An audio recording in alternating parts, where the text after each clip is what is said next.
First at 5, newly released audio recordings from Clay County detectives revealed details of a conversation they had with a man who would later be charged with the murder of one of his customers.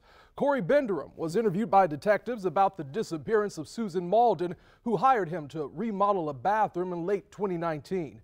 In the days after Malden was reported missing, Benderum answered questions about his last interaction with her. Benderum says he was at Malden's house taking supplies to his truck, then gave her a handshake and drove off. Days later, as detectives were towing Benderum's truck from his home after getting a search warrant, he was asked repeatedly about Malden's disappearance. This isn't fair. I didn't do what you think I did, and this is absolutely not fair.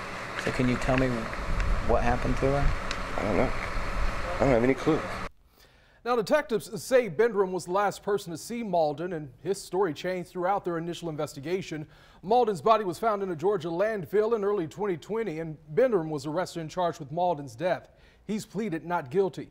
On your side's Robert Radfield is listening to more of those recorded conversations, and he'll have a closer look tonight at 11.